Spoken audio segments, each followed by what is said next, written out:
నేర్చుకోండి, లక్షల్లో సంపాదించండి. Quality thought Madhapur, Ameerpet, USA. ఎన్నో చూశాం, ఎన్నో చేశాం. దుక్కి దున్ని కోత కోయకుండానే ఈ విత్తనాలన్నీ మొలకొచ్చాయంటావా తల్లి? అవన్నీ నాకు తెలియదు మావయ్య, మర్యాదగా బయటికి వెళ్ళండి.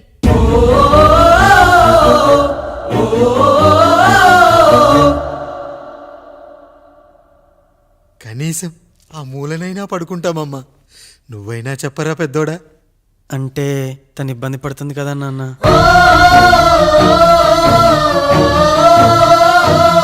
నువ్వు కూడా ఏంట్రా? పిల్లలేదో ఆశపడుతున్నారమ్మా. ఒక్కసారి ఆలోచించమ్మా. మావయ్య, మీరు బయటికి వెళ్తే మేము తలుపులేస్తాం.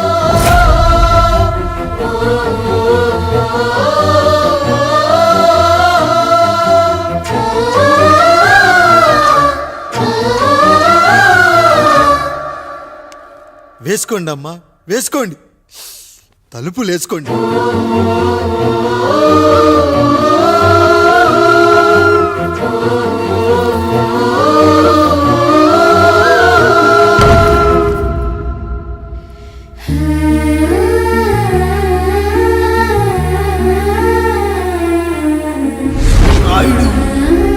బిడ్డలు జాగ్రత్త.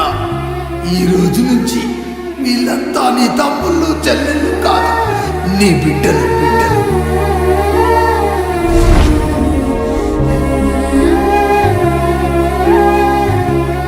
జానకి, ఏమండి? సావిత్రి, ఏమండి? లక్ష్మి, ఏమండి? మన గదిలోకి పదండి. ఇక నుంచి ఎవరి పిల్లలతో వాళ్ళ గదిలోనే పడుకోవాలి. ఇది ఈ రోజు నుంచి ఈ వంశానికి రాస్తున్న కొత్త శాసనం. అయ్యా, అలా అరకండి అయ్యా. మీరు లేకుండా మేము ఎప్పుడైనా విడిగా పడుకున్నాము. అంతా కలిసే కదయ్యా పంచుకున్నాం. వెళ్ళరా, వెళ్ళు. నీకు భార్య ఉంది, నీకు పడగది ఉంది. వేసుకోండిరా, మీరు వేసుకోండి. తలుపులు వేసుకోండి. మీరు కూడా ఏంటండి, పిల్లలేదు? చిన్న పిల్లల వాళ్ళని ఉయ్యాల్లో ఆడించేటప్పుడు పక్కనే ఈ నాన్నకు కావాలి. బడికెళ్ళేటప్పుడు పక్కనే ఈ నాన్న కావాలి. గుడికెళ్ళేటప్పుడు కూడా పక్కనే ఈ నాన్న కావాలి. కానీ శోభనం గదిలో మాత్రం పక్కనే ఉంటానంటే బరువయ్యాను జానకి, బరువయ్యాను.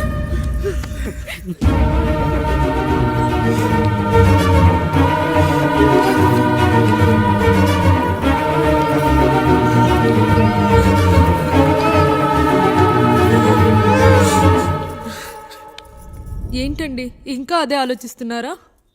ఎలా మర్చిపోగలను లక్ష్మి? జరిగింది ఏదో జరిగిపోయింది, మీరు బాధపడకండి. ఎంత మాట అన్నాడో చూసావా? నా భార్య ఇబ్బంది పడుతుంది, బయటికెళ్ళండి నాన్న అన్నాడు. వాణ్ణి ఎలా పెంచాను? చదువుకుంటే పై చదువులకు వాడు వేరే ఊరు వెళ్లాల్సి వస్తుందని చదివే మాన్పించేశాను.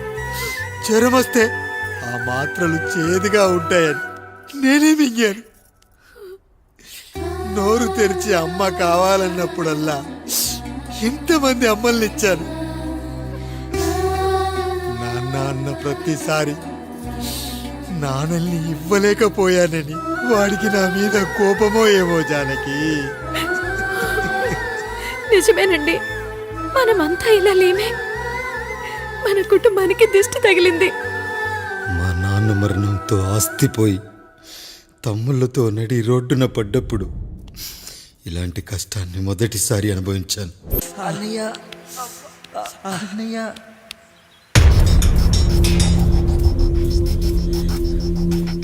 అయ్యా, ఏంట్రా? రోడ్డు మీద కాలు కాలుతున్నా సరే తమ్ముళ్ళు చెప్పులు లేకుండా నడుస్తున్నారయ్యా, చెప్పులు లేకుండా నడుస్తున్నారయ్యా.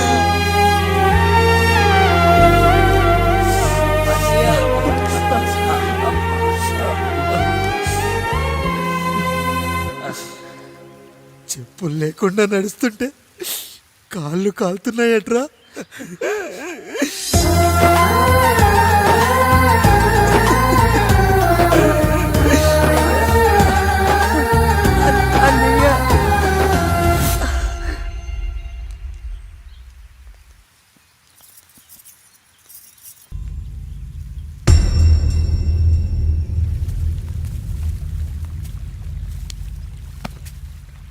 ఏరా కాముడు, అయ్యా బాధపడుతున్నావా?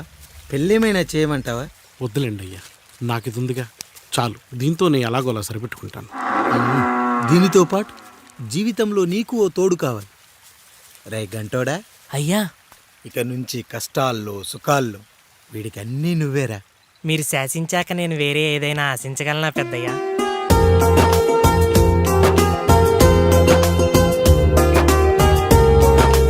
నీ గురించి కాదురా, మీ అక్కది చాలా గొప్ప మంచి మనసని విన్నాను. ఈ కాముడికి ఆ రాముడి గుళ్ళో పెళ్లి చెయ్యి. అయ్యా దాన్ని పెళ్లి చేసుకుంటే దాని భర్త చనిపోతాడని జాతకంలో ఉందయ్యా. మీరంతా కలకాలం ఉంటారంట్రా. వీడు పోతే నేను లేనా, చూసుకోలేనా? నువ్వు పెళ్లి చేయరా.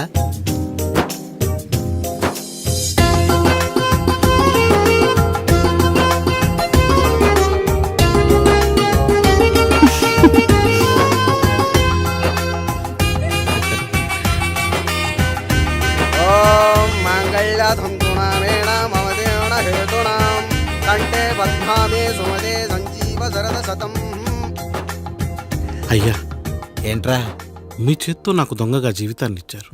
ఇప్పుడు ఒక భర్తగా భార్యనిచ్చారు. అదే బంగారు చేత్తో ఒక్క ముడివేసి పెట్టండి అయ్యా. మీ నీడను మేము చల్లగా ఉంటాం.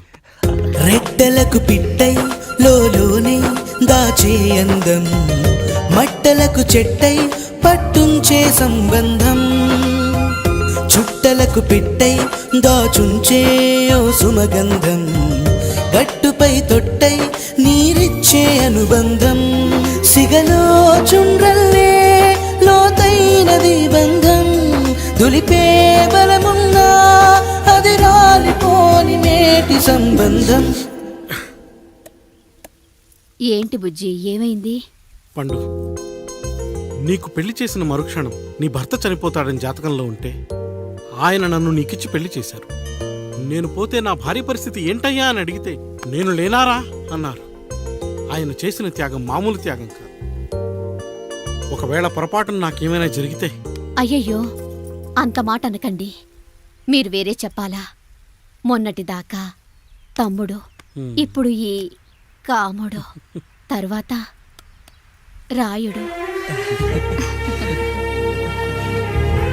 ఒరేయ్ కాముడు, పెళ్ళైన దగ్గర నుంచి మీరు సరదాగా గడిపిందే లేదు. మీరిద్దరూ సరదాగా హనీమూన్కి వెళ్ళిరండి. ఏ ఊటీకో కొడైకెనాల్కో. ఇదిగో టికెట్లు.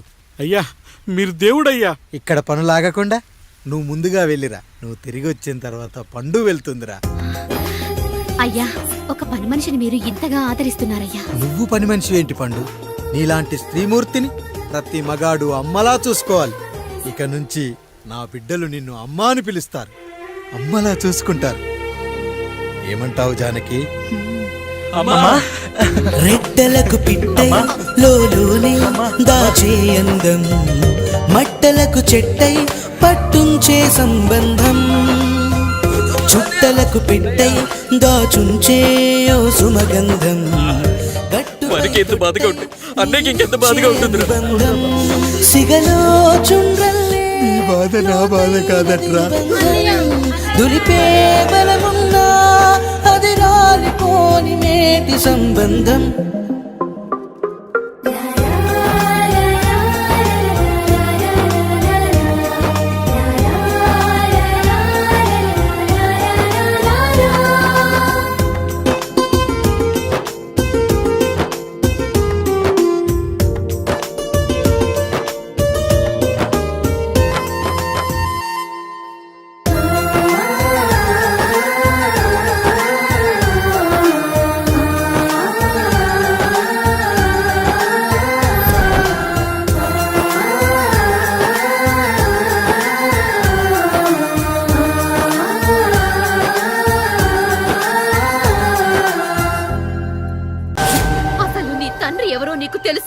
తెలుసా? ఇదిగో ఈ కాముడేరా నీ తండ్రి. గేదె నల్లగా ఉన్నంత మాత్రాన పాలు తెల్లగా ఎలా ఉన్నాయనే కదరా నీ ప్రశ్న. దానికి సమాధానం చెప్పాలంటే ఒక వర్షం కురిసిన రాత్రి నేను 9వ నెల బాలింతగా ఉన్నప్పుడు. పండు పండు, ఇదిగో. ఏమిటండి ఇది? నిద్రలేస్తే నేను, బయటికెళ్తే గంటోడు, పక్కకెళ్తే పాలేరు, ఎప్పుడూ తిరిగే తాయారు.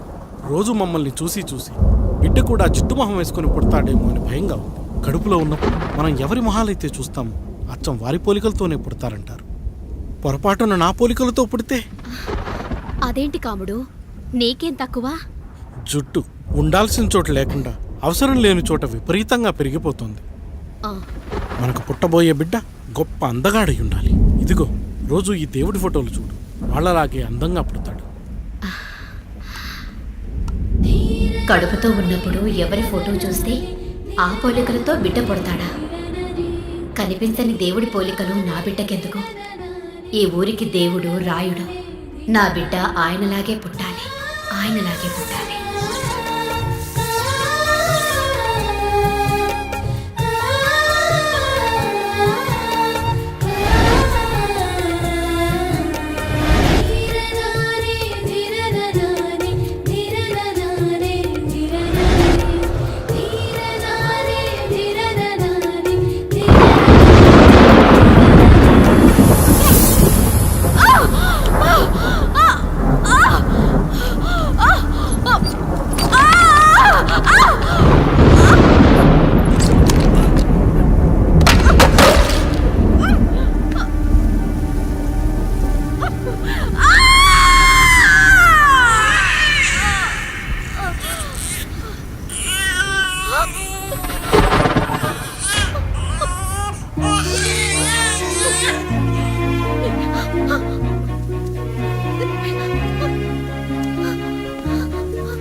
ఏంటి పండు ఇలా వచ్చావు? అయ్యా, తప్పు జరిగిపోయింది పెద్దయ్యా. ఏం జరిగింది? అసలే నువ్వు ఒట్టి మనిషి కూడా కాదు. ఒక్కసారి ఇటు చూడండి అయ్యా.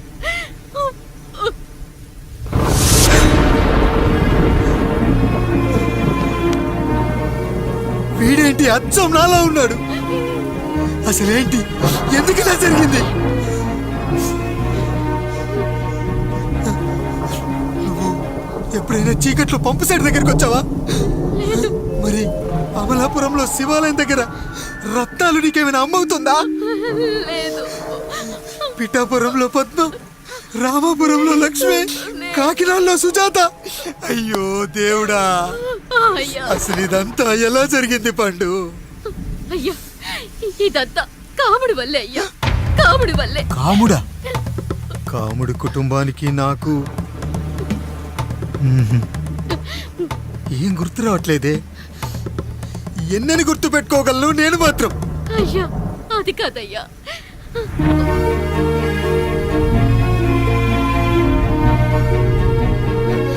అలా రోజు మీ ఫోటో చూసి చూసి అచ్చం మీలాగే పుట్టాడు. అయ్యో, నా పోలికతో బిడ్డ కావాలనుకోవడం ఏంటి పండు? నువ్విలా చేయడం ఏంటి పండు?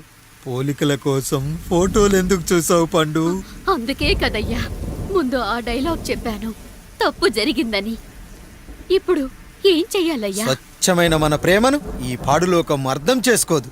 కనీసం మీ ఇద్దరి జీవితం బాగున్నా ఆనందపడేవాని. వీణ్ణి ఇక్కడ ఉంచొద్దు పండు, బయటికి పంపించు. బయటికి పంపించి బాగా చదివించు, గొప్పవాణ్ణి చెయ్యి. వీడికి అయ్యే ఖర్చంతా నేనే భరిస్తా.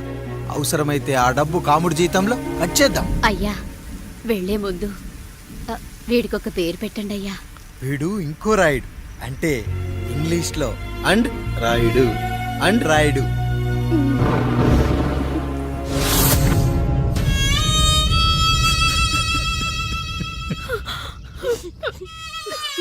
ఇది రా నీ కథ, నా గతం. నిన్ను చదివించడం కోసం ఆయన మీ నాన్న జీతంలోంచి నెలకి 3,000, 4,000 కోసేసిచ్చేవారు. అప్పుడు ఆయన పడిన బాధ పగవాడు కూడా పడకూడదు. చూసావారా, దేవుడు లాంటి పెద్దయ్యని అనవసరంగా అనుమానించడం ఎంత పెద్ద తప్పు చేశావో అర్థమైందా? ఒకడు నిమ్మకాయ పెట్టి పసుపు వేసి ఉప్పు కలిపి పులిహోర చేయొచ్చు, కానీ ఆ పులిహోర ఎప్పటికీ దేవుడి ప్రసాదం. నువ్వు ఆ దేవుడి ప్రసాదం, ఇక ఆయనే మీ నాన్న. చూసావా అమ్మా, ఈ రోజు నుంచి నాకు 3 అమ్మలు, 2 నాన్నలు. నీకు మాత్రం ఒక్కడే భర్త, నాన్నకు మాత్రం ఒక్కటే భార్య. మా నాయనే, అయ్యా బిడ్డను ఒక్కసారి ఎత్తుకొని తిప్పండి అయ్యా. బాబు నాన్నా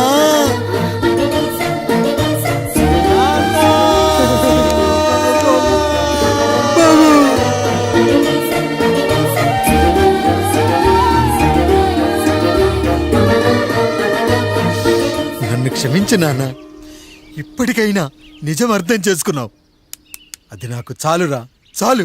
చాలదు నాన్న, నిన్ను ఏలెత్తి చూపిన జనంతో చెయ్యెత్తి దండం పెట్టించాలి. అన్నయ్య కంటే ఆస్తి ముఖ్యమనుకున్న మన కుటుంబానికి గుణపాఠం నేర్పించాలి. ఇక నాకు వదిలే నాన్న, నేను చూసుకుంటా.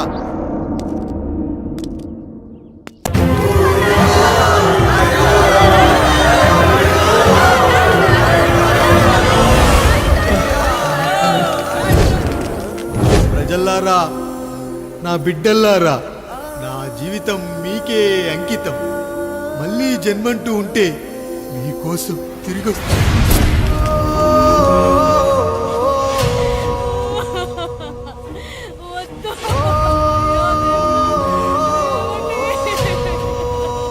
వద్దయ్యా, వద్దు, వద్దయ్యా, వద్దయ్యా.